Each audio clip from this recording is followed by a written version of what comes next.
걸그룹 소식만 전달해드리는 걸그룹 가이드입니다. 오늘은 아이즈원의 연장에 대한 이야기입니다. 아이즈원이 연장에 성공하면 몇 년 연장이 될지에 대해 얘기해보는 시간을 가지도록 하겠습니다. 아이즈원은 프로듀스 48을 통해 데뷔했습니다. 2년 6개월이 계약 기간이었고 이제 계약 만료가 다가오고 있습니다. 여기서부터는 연장에 성공했다고 가정하고 이야기를 드리겠습니다. 중요한 건 몇 년 연장이 될지의 여부인데 크게 나눠 1년과 2년, 3에서 4년, 그리고 5년 정도로 나뉠 수 있습니다. 가장 먼저 1년 연장입니다. 1년 연장은 다소 짧기 때문에 연장의 의미보다는 아이즈원의 활동을 마무리할 수 있는 시간을 주는 의미가 큽니다. 1년 연장은 팬들도 아이즈원도 서로를 떠나보낼 수 있는, 정리를 할 수 있는 시간의 의미가 있습니다.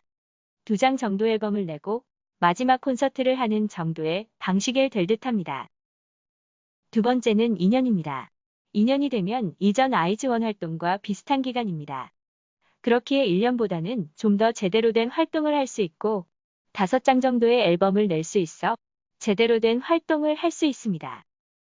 2년 연장의 경우 첫 1년은 연장을 즐기며 여유롭게 활동하고 1년이 넘어가는 시점부터는 마무리 준비를 하며 안정적으로 끝낼 수 있습니다.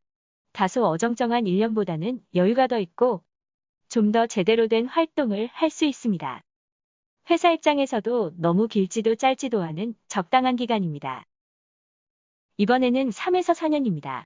3년부터는 기간이 깁니다. 이전 활동 기간 2년 6개월에 추가로 3년 정도를 더하게 되면 정식 걸그룹 될 정도의 활동 기간입니다. 3년 연장부터는 일시적 프로젝트 팀이 아니라 정식 걸그룹으로 봐도 될 정도의 기간입니다. 3에서 4년 연장이 되면 꽤 긴 시간이고 아이즈원이 정식 걸그룹에 가까운 팀으로 거듭난다는 의미가 있습니다. 팬들도 더 장시간 즐길 수 있어서 만족스러운 기간일 것이라고 봅니다. 아이즈원이 정상급 걸그룹으로 3에서 4년 활동할 수 있다면 걸그룹 한도에도 큰 변화가 오겠죠. 이상 아이즈원의 연장기간별 의미에 대해서 정리해드렸습니다. 정리해드리면 1년 연장은 현실적으로 어정쩡하고 2년 혹은 3에서 4년 연장이 되지 않을까 싶습니다. 몇 년 연장이 되든 아이즈원이 시간을 잘 활용하면 좋겠습니다. 이상 마치겠습니다.